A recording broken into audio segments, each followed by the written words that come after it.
Okay, here we go again. This is section 6.2, assignment of probabilities. And like the title says, this is where we start getting into probability. We're going to start off with the definition. Probability is a numerical measure of the likelihood that a specific event will occur.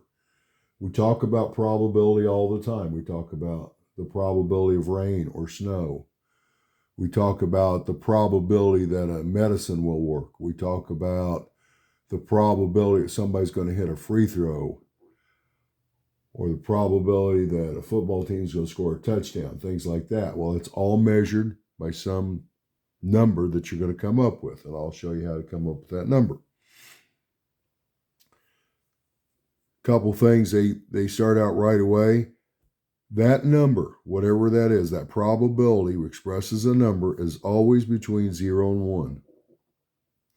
The closer the probability is to 1, the more likely it is to happen. The closer the probability is to 0, the less likely it's going to happen. And if it was actually 1, that means it will not, or that means it will occur. And if it was 0, it will not occur. Okay. Now, I'm not going to spend a lot of time. I'm probably going to spend more time than I need to. I'm going to try to keep it less. I'm trying to get you to understand different ways of looking at probability. But you're probably not going to have this on a test or anything like that. But there's 3 types. There's logical probability, empirical probability, and that should be judgmental probability. So logical probability means there is some way for you to figure out exactly what it is. So if I wanted the probability of heads, you know that there's 2 things. I'm going to come back to this in a minute. When you flip a coin, there's 2 things. It's either heads or tails. Heads is 1 out of the 2, so we know the probability that's going to be 1/2. Same thing's true if you're playing cards. There is a way to calculate the probability of getting a full house in poker, and you guys might not even know what a full house is, but it is possible to calculate that out. And the probability of winning the lottery. If you know how many tickets are sold, you got one of them, yeah, you can figure it out. So it says logical reasoning, but in another way, you might say, well, I can calculate using that logical reasoning. Okay, another way is empirical probability. That's found by sampling. So basically, you're going to take a sample, you're going to perform experiments, you're going to do something, you're going to write down the results. And when you get enough results, you'll be able to figure out what that number is. And again, I'll do that for you here in a little bit. But let's say you own a company that produces light bulbs, and we want to know the probability it's going to last over 1,000 hours because that's what we want to advertise. So basically, you'll take light bulb after light bulb after light bulb, and you'll plug them in and see how long they last before they burn out. So you'll figure out how many last over 1,000 out of the total, and that'll be your probability. What's probably a person selected at random will be a smoker. Well, you've seen people at the mall, and they take their little surveys. They'll say, are you a smoker? Next person, are you a smoker? And they keep results, and eventually they'll come up with a number. And this was probably a big one too, especially in today's current events. But like Eli Lilly, they make drugs. Does it work? Well, they give drugs to these people, and then they record results. Does it work or does it not work? Okay, and the last one's judgmental. That means you can't calculate anything. You can't sample. All you're going to do is make an educated guess. So we're in Indianapolis. What's the probability the Colts will win the Super Bowl? That's more of an opinion, isn't it? Most people will say, well, probably not very good. And then you got Superfan. He'll say, oh, yeah, they're going to win. But it's a guess. What's probably Democrat will win the next election for president? Well, again, do you really know? I know the last 4 or 5 elections, nobody knew the answer until till the very end. Everybody's got an opinion, but do they actually know?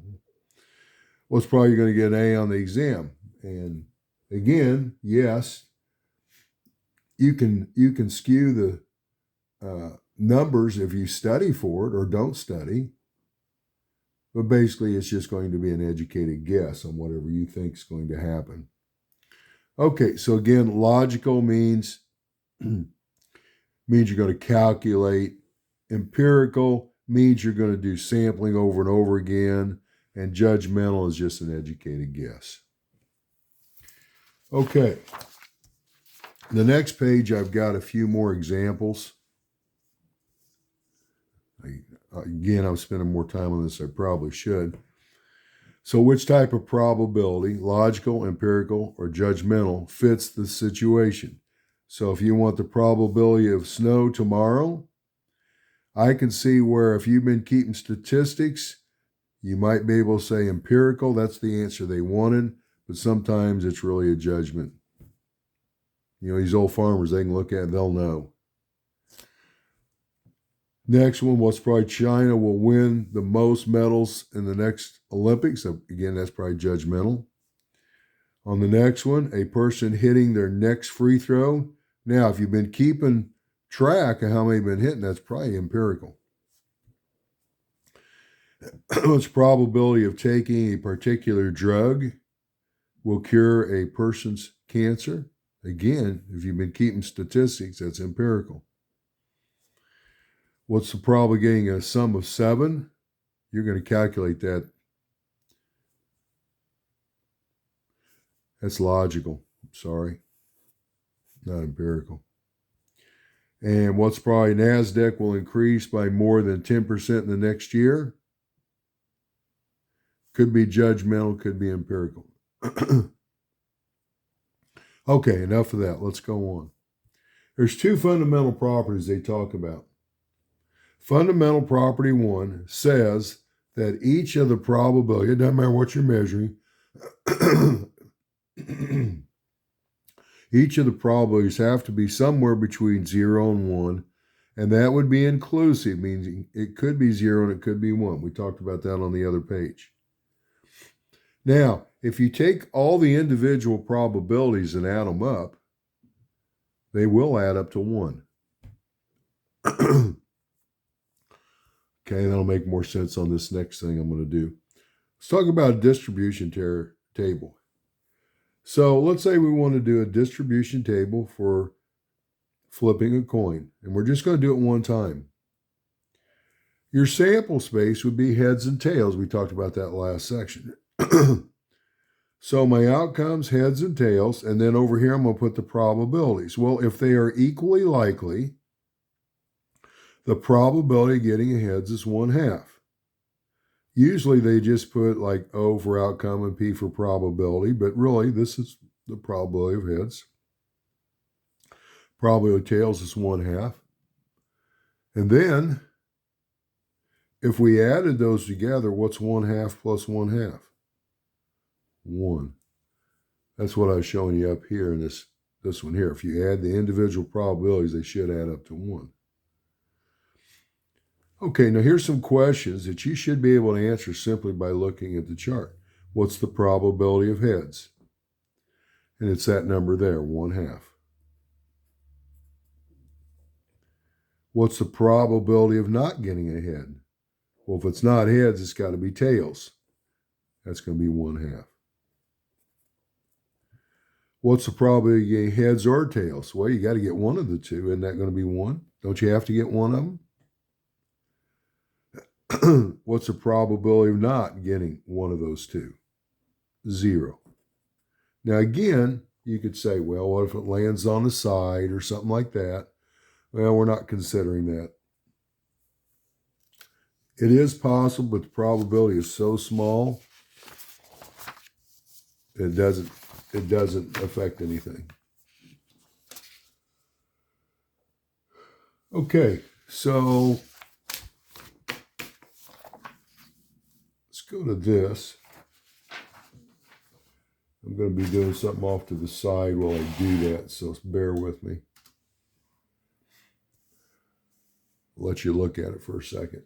Then I'll explain what's going on.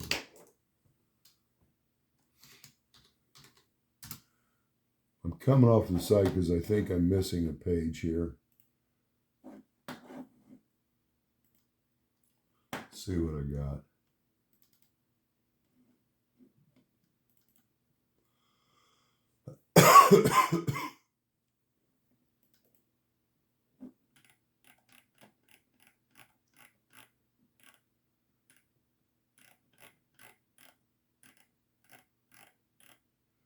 Yeah, I don't know what happened.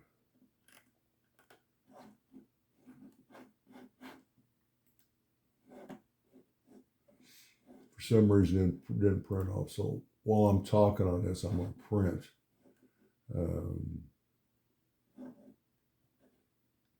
the rest of these. 3. Oh my. Actually, I don't think I'm going to print them. I'll just go through by hand. Okay, anyway, back to this.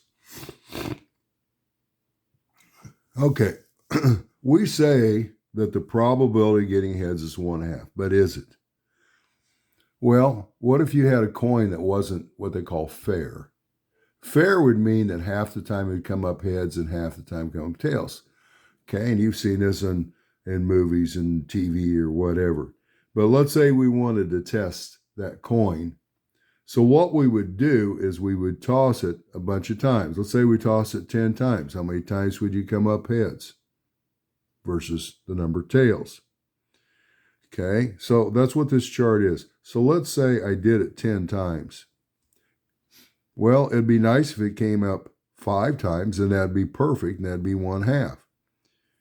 Now, sometimes it's a little bit on the luck side. So if I flipped it 10 times, and you guys have all done this, does it come up 5 every time? No. Sometimes it's 4, sometimes it's 6, sometimes you'll get maybe 2 times. It's rare. Okay, so that doesn't prove anything because your sample is not big enough. So actually did this one time. I didn't actually flip them, but I used a computer. There's a way of generating numbers.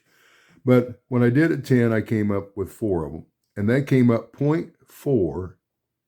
And 4 out of 10 as the decimals, 0.4. And I just put some zeros, 0.4000. Okay, so let's say I upped it to 100. It should come up 50. I got 58. That's 58 out of 100, which is 0.5800. Okay, that's still not enough. The more you do, the more accurate it's going to be. So you can see when I did it 1,000, it was 492, so I got 0.492. When I did it 10,000, I got 5,034, and if it was perfect, it would have been 5,000. 20,000 gave me that, 40,000 gave me that.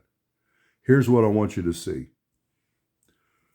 When we were at this, if I took cider, we knew it was supposed to be this, but I got this. So if I subtract, that's 0.100. So we were off by that amount. When I go to this number, if I did the same thing, I'm going to get this.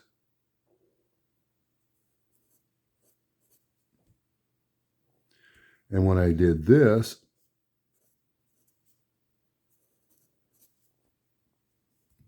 and when I did this, here's what I want you to notice. Think in terms, forget the decimal. See 1,000, 800, 80, 34, 12, 8. As we go down here, these numbers are getting real close to what? 0, which means this number is getting real close to 0.5000. So the more times you do it, the closer you get to your empirical probability. So to get the relative frequency, to get that number, you divide the number of heads by what you get. That's not worded real good. Here I took 4 divided by 10, gave me that number. This is the relative frequency. 58 divided by 100. 492 divided by 1,000. That's what I was saying there. That's called the relative frequency.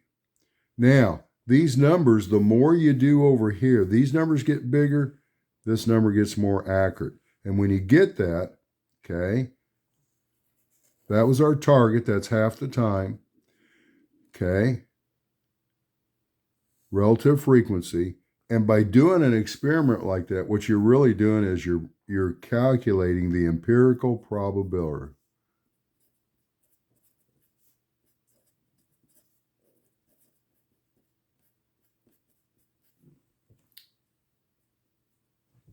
So that's how you find the empirical probability. So going back to the top, we say the probability of heads is 1/2, but is it? We did this experiment, and as we went on, yes, it got closer and closer. And when that happens, then we can say the probability of heads is 1/2. And that would have been a fair coin, as they say. Okay.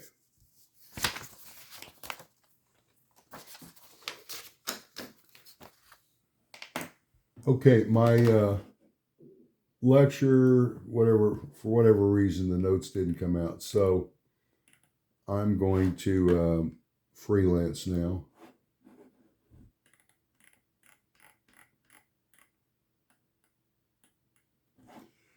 Okay, so let's say we have this. Let's say we're going to toss a die. I'm just going to write it out. You have it on your outline, so you're just going to do it one time. So let's talk about all the things that could happen. So like the other page, you had an outcome and you have the probability. So if we're tossing a die, we know we could get a 1. We know we could get a 2. We know we could get a 3. We know we could get a 4. We know we could get a 5. We know we could get a 6. So since there's 6 of them, we're going to assume they're all equally likely. The probability of getting a 1, that's 1 out of 6 total, so that's going to be 1/6. It's easier if you just think of it as a fraction rather than writing it as a decimal. Another reason I like fractions is when you try to change that to a decimal, that ends up being a repeating decimal, and therefore it's not going to be accurate anymore. But all of these are going to be 1/6. The probability of each one of those happening is 1/6. And you'll notice all of these are between 0 and 1. And when we take the total of all of those, add those all up, what do you get? 1. Okay, now I'm going to ask some questions on this one, okay? So what do you talk about, or what's the probability of getting an odd number? So the event is odd. Well, I got an odd, and an odd. 1, 3, and 5. So that means you could get a 1, or you could get a 3, or you could get a 5. Probability of 1 is 1/6. The probability of 3 is 1/6. The probability of 5 is 1/6. If you add all those together, that ends up being 1/2. Okay. What's the probability that you're going to get something greater than 4? Greater than 4. If it's greater than 4, it has to be those two right there, either a 5 or 6. So it's the probability of a 5 plus the probability of a 6. So that's 2 over 6, which is 1/3. You always put them in lowest terms. Okay. What's the probability that you get a 7? Well, there are no 7s, so that'd be 0. You can't get 7 when you roll a die. Okay, let's move on. So now let's say we're going to flip a coin twice.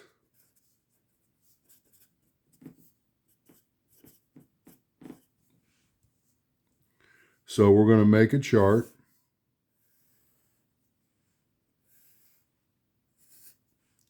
So we got outcomes, we got probability. And let's say we're going to be concerned our outcomes will be the number of heads. Number of heads. So if I'm flipping a coin twice, it is possible that I could get 2 heads. It's possible that I get 1 head. It's possible I get 0 heads. What's probably getting 2 heads? Well, let me help you out. Remember tree diagrams. So when you flip a coin, you could get heads or you could get tails. So that's your first toss. Your second toss, again, you could get heads or tails, heads or tails. So my outcome, to start here and get here, I went heads and heads. Heads on the first, heads on the second. To get to this point, I got heads and then I got tails. To get here, I got tails and then heads. And the last one is tails, tails. All of those are your outcomes. Now, our chart is filled up with outcomes where these outcomes represent how many times you got heads. So when you look here, these are the outcomes. How many out of those 4 did you get 2 heads? Right there. 1. 1 out of what? 4. There's 4 altogether. That was 1 out of the 4. What's the probability of getting 1 head? Well, right there and right there. Those 2 outcomes have 1 head. That's 2 out of 4, which we would make that 1/2. And the probability of getting 0 heads, that would be the last one right here, tails, tails. So that's 1 out of 4. Okay, then to figure out the total, I've got 1/4, 2/4, and 1/4. 1 plus 2 plus 1 is 4. 4/4 is 1. If you did it right, that number will always be 1.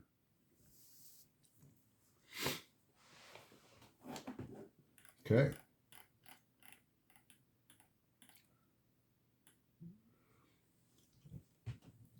We talked about this before.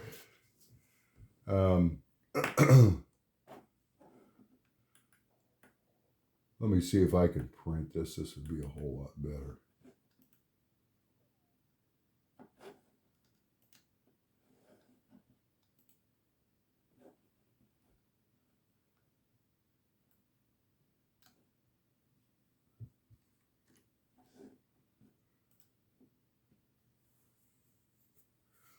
I don't know why it didn't print when I wrote these off, but it didn't.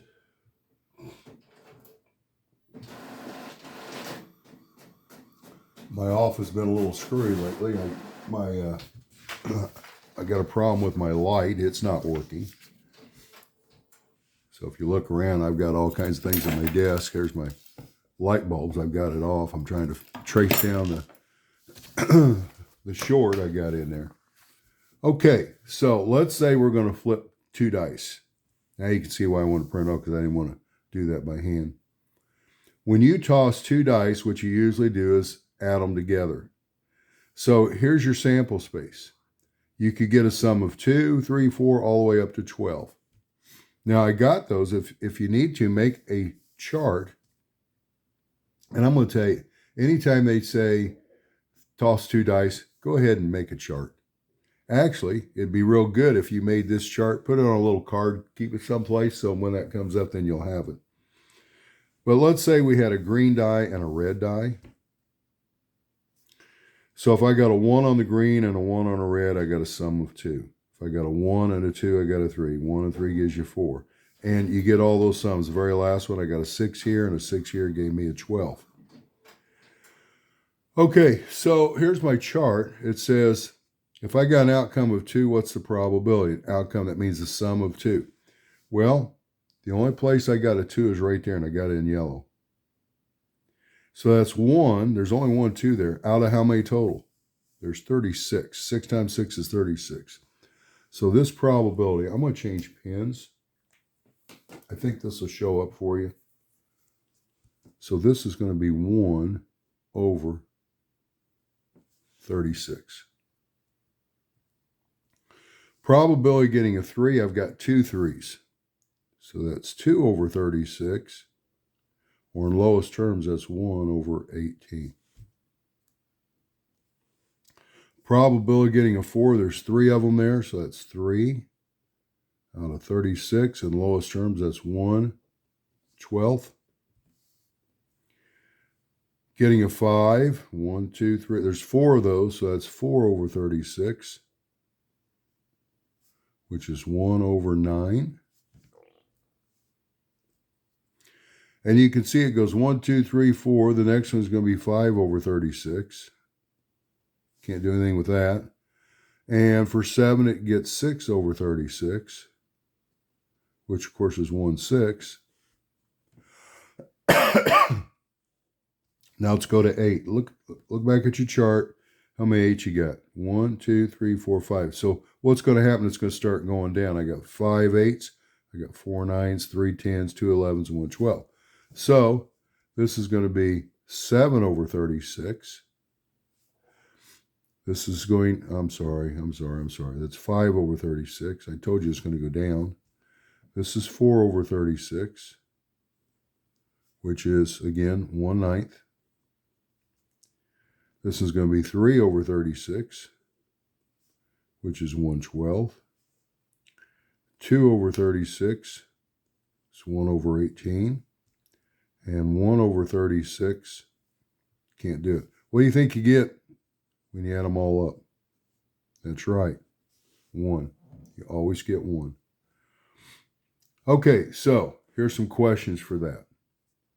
What's the probability of getting a 7? Here's 7. That's 6 over 36. Now this, we would go ahead and write that as 1 over 6. Always put fractions in lowest terms. You learned that a long time ago. What's the probability of getting a 1? Now we're talking about sums here. Do you see a 1 over here? That's not a possible outcome. 0. That means you cannot get a 1. What's the probability of getting a 5 or a 6? Well, the probability of a 5 was 4 over 36. And the probability of getting a 6 was 5 over 36. Add those together as 9 over 36. Put it in lowest terms, it's 1/4. So now what you're noticing here, anytime you see the word or, what's that going to mean? Add. Okay, the probability of less than 7. So less than 7 would be 2 through 6. So the probability of a 2 would be 1 over 36 plus 2 over 36 for a 3 plus 3 over 36 for a 4 plus 4 over 36 for a 5 plus 5 over 36 for a 6 plus, that's going to be it because it's got to be less than. So we're going to add all those up. So you got 1 plus 2 is 3, plus 3 is 6, plus 4 is 10. Looks like 15 over 36. In lowest terms, that's 5 over 12.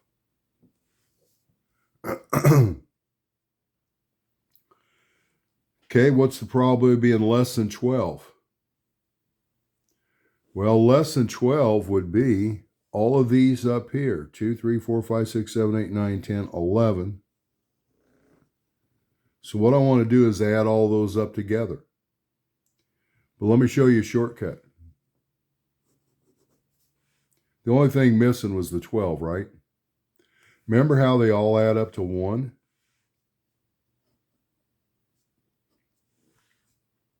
So if I take 1 and subtract this number,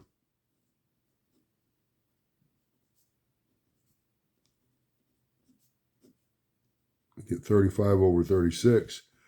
That would be the sum of all these others. Now, you can do it in your head real quick, but I bet they add up to 35 over 36. They call this the complement rule. If you want the probability of all this, subtract the probability of the complement. Probability of 12 was the complement of getting all the others. Okay.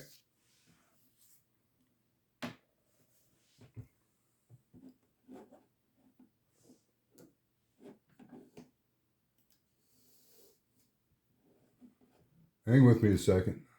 I'm playing over my computer again.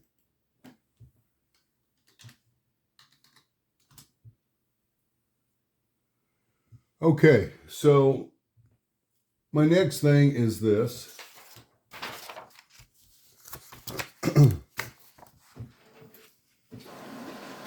Let's say I have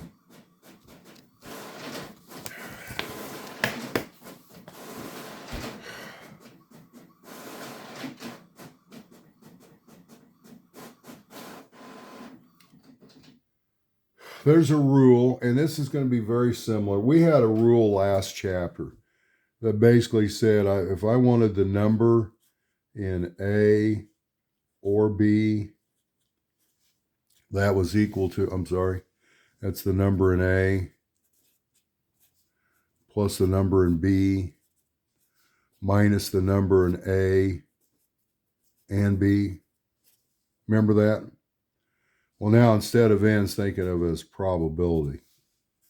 It's the same formula, but now we're talking about probability. Okay, so this goes to my next one then.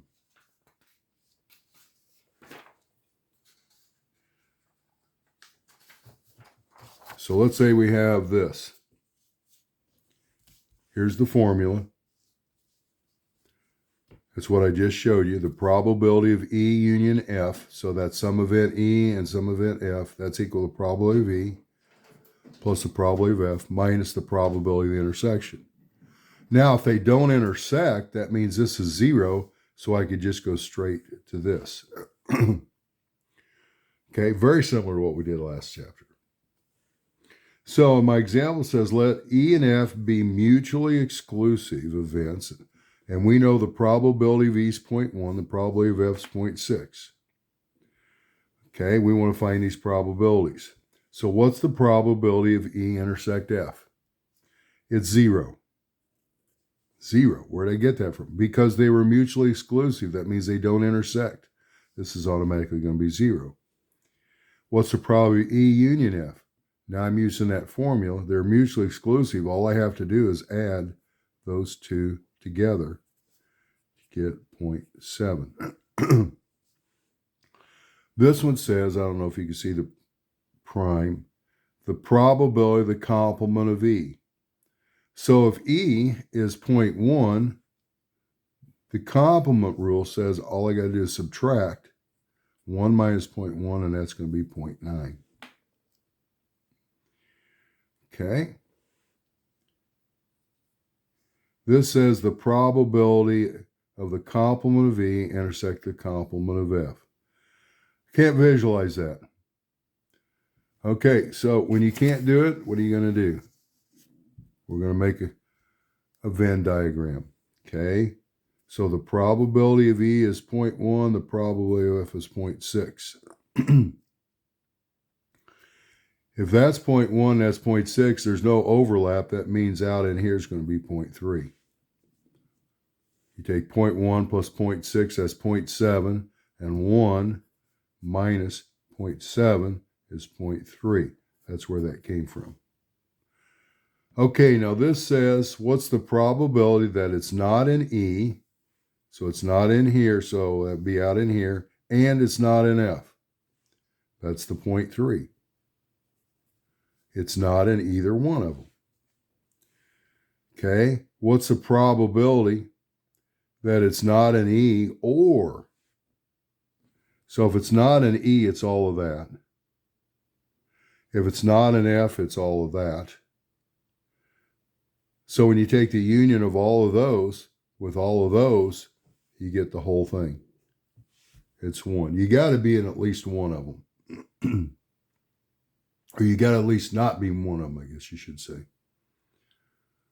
Okay, let's move right along. Now I've got one where the circles overlap. So let me just do that real quick.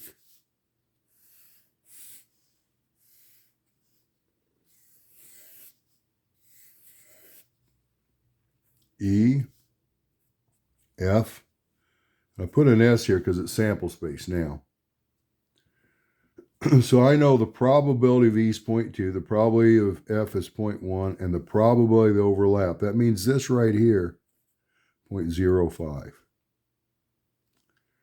So if E is 0.2, if I take 0.2 and I subtract 0.05, that's going to be 0.15. That goes right here. And since F was 0.1, the whole thing here is 0.1. If I take 0.1 and I subtract 0.05, I get 0.05. That's this number right here. Now, while we're at it, let's go ahead and figure out what number goes on the outside here. So if I take the 0.15, 0.05, and 0.05 there, that ends up adding up to 0.25. And 1 minus 0.25 equals 0.75. So that is the probability that's going to land out in there. Now let's see if we can answer the questions. This one says the probability of E union F. That's the sum of those guys there. So that's 0.15. Or actually, okay, I could do it this way. And that's 0.25. Or I could use that formula that says you're going to take 0.2 plus 0.1, and I'm going to subtract the 0.05. Either way, that gives you 0.25. I don't care how you do it. And if you want to draw the Venn diagram, draw the Venn diagram. Okay, the next one says, what's the probability the complement of F intersect the complement, or complement of E intersect the complement of F? So the intersection of everything outside that circle intersect everything outside that circle. That's the 0.75. It's outside both of them. And this one says, what's the probability of the complement of E union F? So the complement of E would be all of those. Union F. That'd be everything except that 0.15. So 1 minus 0.15, that should be 0.85. I should be able to get the answer by taking this and this and that number and add them together. It's the same thing. That's probably a little screwy for you. Okay.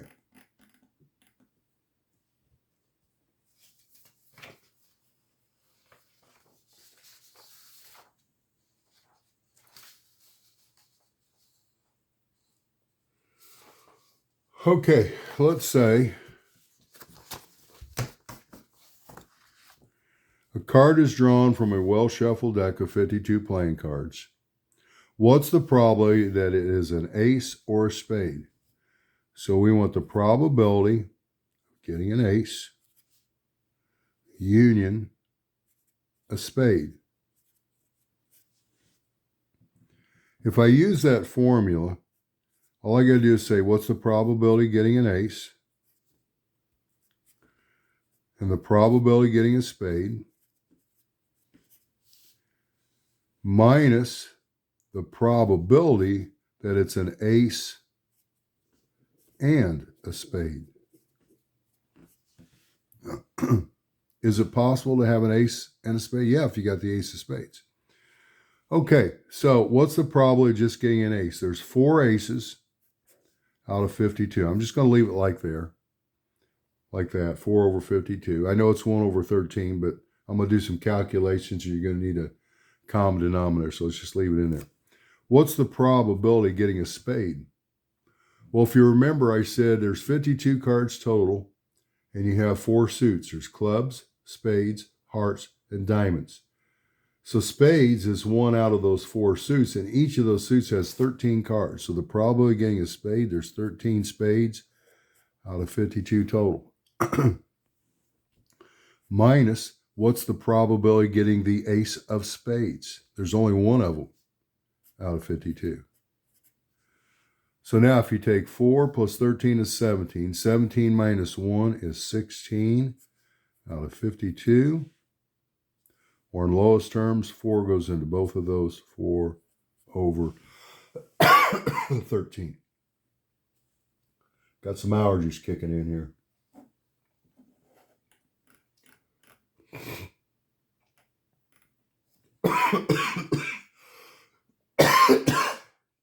Sorry. Let's talk about odds real quick. Odds are funny things to talk about because you'll see them used different ways. Think of it this way. Probability is a ratio of good to total. Odds is a ratio of good to bad.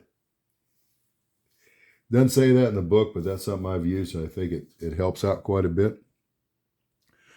So if I was flipping a coin, if you want the probability of heads was 1 good out of 2 total.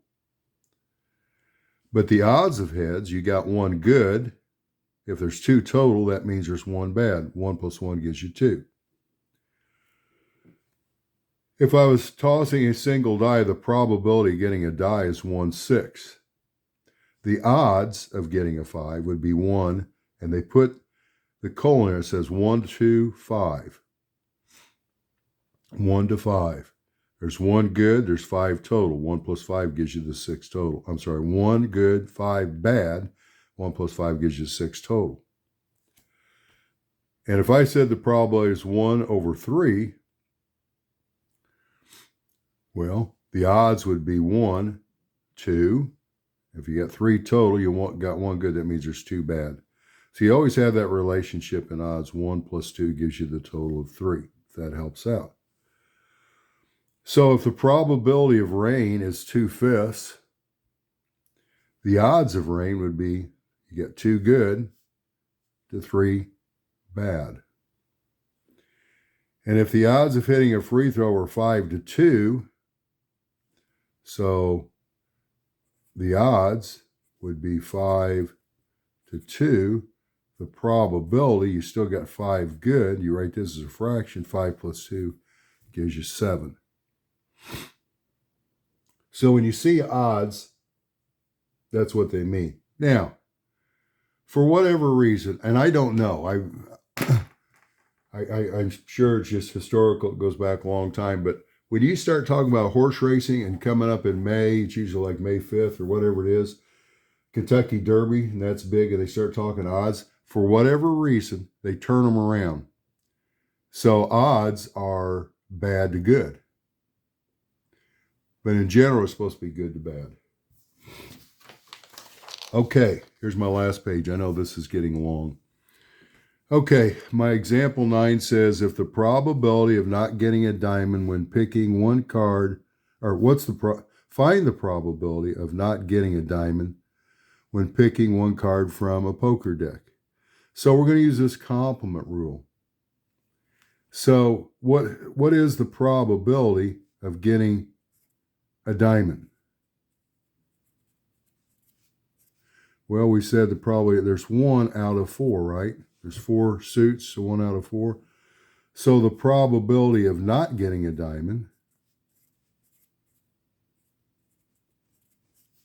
would be 1 minus 1/4, which is 3/4. So if you know the probability of an event, 1/4 in this case, the probability of it not happening would be 1 minus that, which gives you 3/4. Okay. Next will be a little tougher. The Quality Control Department of VistaVision, manufacturer of the Pulsar 42-inch plasma TV, has determined from records obtained from the company's service centers that 3% of the sets sold experienced video problems. That's the first thing that was important, 3%. 1% experienced audio problems, and 0.1% experienced both before the expiration of the 90-day warranty. Find the probability that a plasma TV purchased by a consumer will experience video or audio problems. I want to find the probability of video or, means union, audio problems. And we know that the formula, it's the probability of V plus the probability of A minus the probability of both.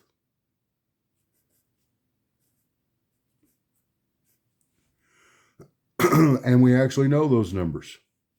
This number, I'm going to write as a decimal, is 3%, but that's 0.03 plus, that number is 0.01 minus this number here. Now that's 0.001 because it's 0.1%.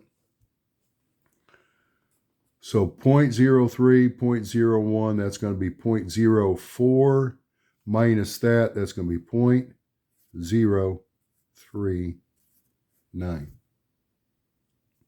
Okay, so this used that one rule, what they call it, the inclusion rule. And now I go down here. That should be 10.